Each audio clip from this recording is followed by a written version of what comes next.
Hey, what's going on, guys?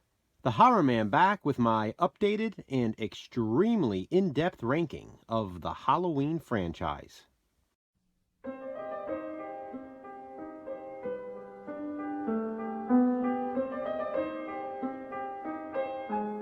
Originally, I wasn't going to do a ranking of the Halloween films again, since I've ranked them pretty much every year that I've been on YouTube. With that being said, I do rank them every year, and I haven't yet in 2020.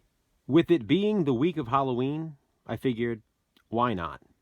Plus, this will be my most in-depth ranking of the franchise. Not only will I be ranking all of the films in the franchise, but I will be ranking all of the available versions of each film in the franchise. For some, there is only one cut of the movie. For others, there are two or three. And for one of the films, there are 5 different versions. All of them will be included in this ranking. Please keep in mind, I am ranking the movies based on my favorites, not necessarily what I consider to be the best made films. The higher the ranking, the more entertaining I find it, and the more enjoyment I get out of watching it. And of course, as always, this is just my personal opinion. I will be starting with my least favorite and counting down to my favorite Halloween film. So, here we go. My ranking of the Halloween franchise. Coming in dead last is Halloween Resurrection. It's the 8th film in the franchise, and this one is disappointing. I remember being super hyped for it at the time, as was everyone else. Halloween H2O was a big hit, and everyone wanted to know, how was Michael going to be resurrected after being decapitated in H2O? Well, they came up with sort of that far-fetched scenario that I guess worked at the time. I don't like the opening scene with Laurie. I don't like many of the characters. My favorite character is Deckard, who is greatly underutilized. And I'm really not a fan of the mask in this one either. It's just way too detailed. In the ending, I mean, come on. They had multiple alternate endings for this, and that's what they went with. Halloween Resurrection is by far my least favorite movie in the Halloween franchise. Up next is Halloween: The Homecoming. This was the original sort of work print version of Resurrection. And while it's still not one of my favorites, I do prefer it to the theatrical cut. This has an alternate opening with alternate music, additional scenes, and it utilizes one of those alternate endings I mentioned. I also prefer the title, Halloween: The Homecoming. I like that better than Halloween Resurrection. Next on my ranking is the unrated director's cut of Rob Zombie's Halloween. There are 3 versions of this film, and this is my least favorite of the 3.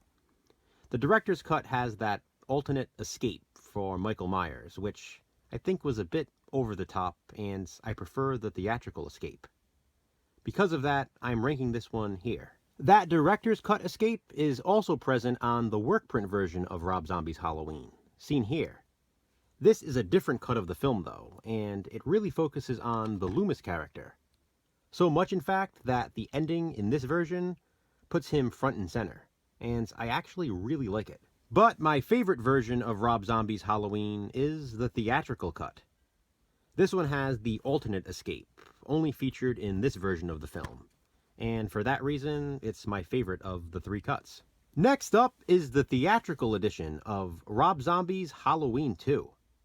Like Rob Zombie's first Halloween movie, the theatrical cut and director's cut are pretty different. In particular, the ending, of which I prefer the director's cut, which is why I rank that one higher than the theatrical cut. I know a lot of people hate this movie, and I guess I can understand it, but I absolutely love it. I really do. I've said it before, this is one of those movies I watch and I like it more and more every time. Listen, it's different. I get that. Rob did his own thing, but it's a sequel to his Halloween film. You don't have to look at it as part of the original series. It's not meant to be. Regardless, I find this one highly entertaining, and I love the downward spiral of Laurie's character in it. I also really like Loomis in this sequel. A plus for me, though, as I mentioned, is the ending. That slow, haunting rendition of Love Hurts is awesome. Next up, we have Halloween 6, The Rough Cut, or Halloween: The Curse of Michael Myers, or as you see here, Halloween 666: The Origin of Michael Myers. I love that title, by the way. The rough cut is the work print version of the film, with unfinished effects and missing music. However, it does include an additional scene not featured in any other cut of the film, so that's cool. In this same set is the television cut of Halloween 6, which is next on my ranking. The television cut is a convoluted mess. It's a mix of the theatrical cut and the producer's cut, simply to fluff up the runtime for TV broadcast. With that being said, it's kind of a cool curiosity, hybrid film. It's also at least complete, as opposed to the rough cut, minus that additional scene. You know what else is a convoluted mess? Halloween: The Curse of Michael Myers, the theatrical cut. This was edited so poorly, and I just don't understand why. I know they wanted to change the original producer's cut, but they could have done a better job editing the film. There is stuff that just doesn't make sense, scenes that are out of place, and cuts that were unnecessarily made. I do like the music, however, and the super violent ending. But what's even more violent is the Halloween 6 director's cut. It's pretty much the theatrical cut with extra gore, and the extra gore is really, really good. The director's cut also features an alternate opening, which I prefer to the rest of the versions of this film. It has a slightly alternate ending as well, which brings some closure to the series, as if it were intended to be the final chapter. But my favorite version of Halloween 6 is the producer's cut. Hear me out. I know a lot of people find it boring and even silly. I get that. But that's the storyline they set up. They created the Curse of Thorn, and they follow through in the producer's cut. Whether you like the Thorn storyline or not, the producer's cut makes sense. Nostalgia aside, as much as I do love the theatrical cut, it's a mess. The producer's cut is what they intended the movie to be. I've watched the theatrical cut so many times that it's nice to watch something new every now and then, and the producer's cut is very different. I also prefer the ending, as opposed to the random scream. Next up is Halloween H2O, the theatrical cut. I loved this movie when I first saw it. In fact, I remember renting it on VHS. I rewound the tape and watched it again. That's how much I loved it. And the runtime being as short as it is also helped. As much as I love Halloween H2O's fast pace, it probably could have benefited from being just a bit longer. But I'll get to that. Now, the thing is, I'm sure everyone knows there were 4 different masks used in Halloween H2O, which is just silly. The opening scene features the Halloween 6 mask, which is awesome, and they should have kept that throughout. Then there is the K&B mask, which is the mask Steve Miner, the director of the film, actually preferred. There's the Stan Winston mask, which was used for all of the reshoots, which you see through most of the film. And finally, there's that ridiculous CGI mask. Oddly, the cover of this Blu-ray uses the K&B mask, which was the original mask used in the film, the one that Steve Miner preferred. It's the mask featured in the entirety of the next film on my ranking, Halloween H2O, the work print version.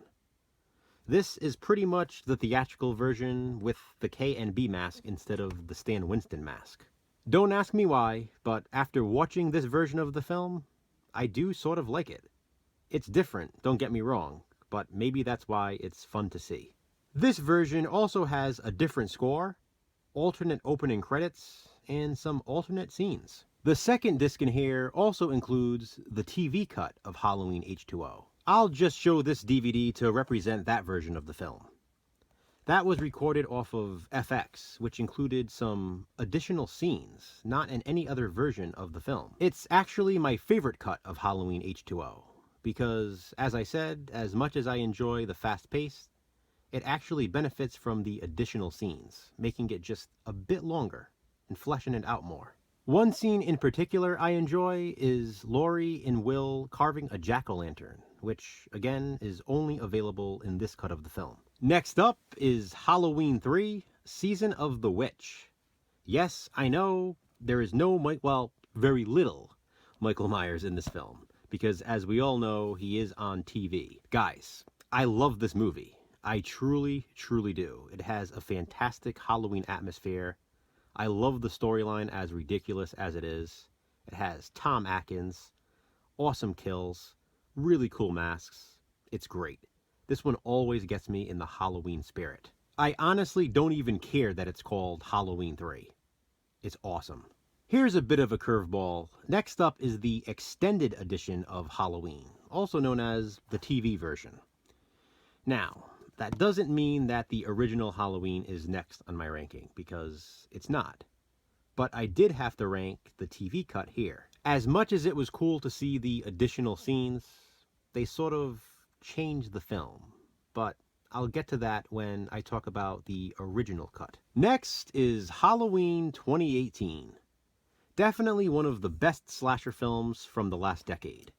And it was really well done for a reboot. Yes, they skipped over all of the other sequels, but hey, that's fine. It's a brand new Halloween universe. I think James Jude Courtney is phenomenal as Michael Myers. Probably the next best to the original Nick Castle. After watching it again recently though, there was just something, I don't know, missing. First, it did feel a bit maybe too modern. The ending also seemed a little abrupt, more abrupt than I remember it for some reason. I do wish they would release the original ending so we could compare. That brings us to Halloween 2, the television cut, included here on this Scream Factory release. With this being a television cut, the edits made for the TV audience knock it back a peg. It also features an alternate death scene, of which I prefer the original. I do, however, like that we learn the fate of Jimmy in the television version. But ultimately, I prefer the theatrical cut of Halloween 2. It's a classic, and while I do feel it has pacing issues, this time around, watching it this year, I realized how much I really do love the sequel. It's fantastic. In the past, I've ranked this one much lower, but not this time. There are still certain things that I don't love about it, like the pacing and Laurie's sniper accuracy, but overall, it's pretty much a perfect companion sequel to the original. Speaking of, next up is the original Halloween. Now this here is the 25th anniversary edition, and that's important because I told you, this ranking is extremely in-depth, and I'm including two different versions of the theatrical cut of John Carpenter's Halloween. This 25th anniversary edition released from Anchor Bay had some color correction, and the color timing was off. It's a little too bright for me, and it's missing that midnight blue color scheme.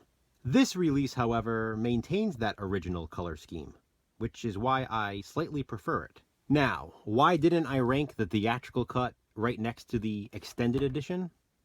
Well, the thing I love so much about the original version of the film is that Michael and Laurie are not related.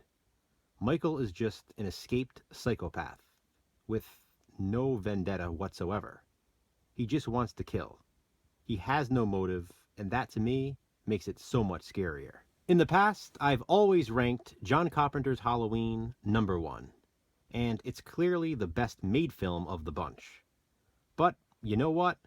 We're talking about my personal favorites in the franchise, so I had to be honest. And if I'm being honest, I actually enjoy watching Halloween 5, The Revenge of Michael Myers, even more than the original. Believe it or not, it's true. This is just a fun sequel. It's goofy. I really like Don Shanks as Michael Myers. I think he gives an underrated performance as the Shape. I like the characters in this one. I love the setting at the Halloween party at Tower Farm. I love the mystery of the Man in Black, although I don't like how it was eventually resolved in Halloween 6. And I do prefer the Myers house in this one to the others. Hey, what can I say? This is my personal taste, and Halloween 5 is my second favorite Halloween film in the franchise. Which brings us to the top of the list. My number 1 favorite Halloween film is Halloween 4, The Return of Michael Myers. Not only is it my favorite Halloween sequel, it's my favorite Halloween film in the franchise. and it's pretty close to being my favorite horror sequel overall. This is the film in the series that I have to watch every year in October no matter what. If I ever missed it, I don't think it would feel like Halloween. I've probably watched this one more than any other Halloween film over the years. I love it so much. There's a lot of nostalgia tied to this one for me, which is probably why I've ranked it at number 1. Whatever the reason may be, Halloween 4: The Return of Michael Myers is my favorite Halloween film in the franchise. Poor Ted Hollister. What was he doing in those bushes?